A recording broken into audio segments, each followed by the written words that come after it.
수능을 보고 난 직후에 바로 재수학원을 알아보고 있었어요.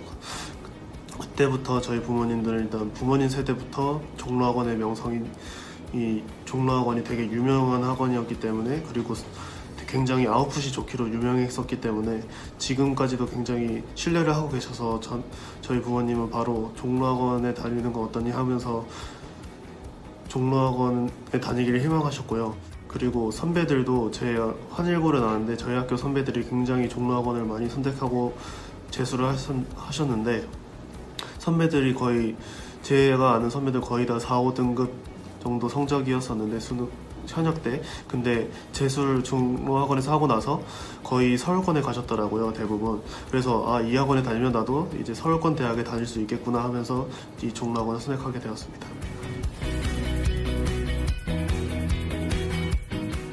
일단은 제가 연세대학교를 논술 전형으로 합격했기 때문에 논술 프로그램에 대해 얘기하고 싶은데, 일단 저는 거의 6월 전까지는 정규 수업만을 듣고 했었는데, 이 종로학원의 논술 수업의 특징이 뭐냐면 총 과학 논술 1시간까지 포함해서 총 3시간이 정규 수업 시간에 포함되어 있는데, 이거는 다른 학원에 비교했을 때 굉장히 많은 시간이 편성되어 있는 겁니다. 그래서 충분히 이 정규 수업만으로도 대비를 할 수 있고, 논술 전형을 대비할 수 있고, 논술 특강이라고 정규 수업 시간 외에 특강을 하는 게 있는데, 그거는 제가 6월 평가원이 끝나고 난 뒤부터 듣기 시작했는데, 그때는 거의 대학별로 주제를 나눠서 수업을 진행을 하게 되는데, 선생님들이 대학이 어떻게 쓰기를 좋아하고 이 대학은 어떤 문제가 주로 나오고, 그리고 시험 시간은 몇 분이니까 어떻게 연습하는 게 좋다고 항상 수업 시간 내내 말씀해 주시기 때문에 충분히 다른 학원 다닐 필요 없이 이 특강을 들으면서 대비를 할 수 있었고요. 저는 수리 논술은 이상남 선생님 수업을 들었고, 생명 논술을 선택을 해서 생명 논술 수업을 들었는데, 생명 논술은 강변선 선생님 수업을 들었습니다.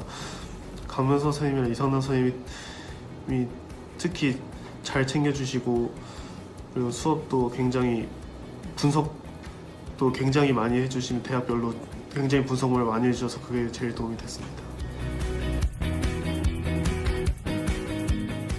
저는 일단 선행만을 할 때와 정규만을 하고 나서 초기에 좀 힘들었었는데요. 왜냐하면 제가 고3 때는 고3 때 거의 공부를 처음 시작한 거여서 고3 수능이 끝나고 나서도 거의 공부가 안 되어 있는 상태였기 때문에 제가 뭘 해야 되고 어떻게 방향을 잡고 공부를 해야 되는지 몰랐었기 때문에 그게 너무 막막해가지고 힘들어하고 있었는데, 그때마다 제 선행반 담임 선생님이었던 이윤정 쌤이나 정규반 담임 선생님이었던 김주호 쌤한테 항상 찾아가서 어떻게 공부를 해야 할지 모르겠다고 상담을 요청했는데, 그 상담을 요청할 때마다 항상 선생님들이 받아주시면서 너는 이렇게 해야 되고 지금 뭐가 부족하니까 이렇게 해보는 거 어떠냐 하면서 계속 방향을 잡아주시려고 노력을 하셨고요.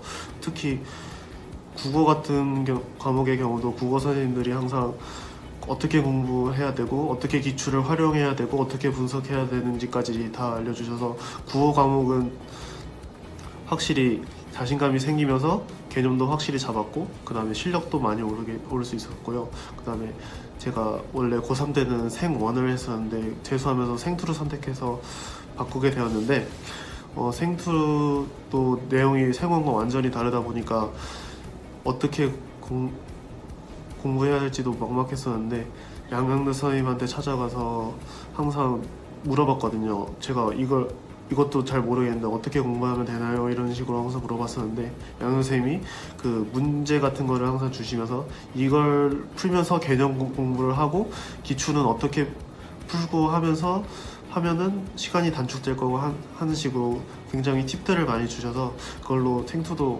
무사히 수능 때까지 완주할 수 있었습니다. 일단은 연대 논술을 대비할 때 저는 매주 했거든요. 매주 시간을 잡고 했어요. 항상 이때는 논술을 공부하는 시간이다 하고 딱 시간을 정해두고 했는데, 왜냐하면은 다른 사람들은 보통 수학 흔히 말하는 킬러 문제들 있잖아요. 그거를 해설지 쓰듯이 하면은 그게 바로 논술 공부다 하는 사람들이 있는데, 저는 그렇게는 생각하지 않는 게, 대학별로 너무 다르다 보니까 그런 식으로 하면은 너무 그냥 수능 공부만 하는 게 아닌가 생각이 들어서, 논술 공부하는 시간을 딱 정해두고 그 대학의 기출들을 풀었었는데, 그렇게 하니까 확실히 시간을 정해두고 해야지만 그 유형에 익숙해지니까 어떤 유형이 그 문제 시험을 보더라도 긴장을 하지 않은 상태로 여유롭게 시험을 봤던 것 같습니다. 꼭 매일매일 학원에 나와서 자습을 해라인데, 왜냐하면은 국어나 영어 같은 거는 언어기 때문에 감이 굉장히 중요한데, 그 하루만 안 해도 감이 굉장히 떨어지거든요. 그래서 매일 밤 10시까지는 아니더라도 꼭 학원에 나와서 충분히 자습 시간을 확보해서 하는 것을 추천드리고요. 그리고 요즘에 학생들이 인강과 그 학원 수업만 듣는 학생들이 굉장히 많아요. 거의 자습 시간이 없다시피 할 정도로 인강만 듣는 학생들도 많은데, 저는 그 방법을 절대 추천하지 않고요.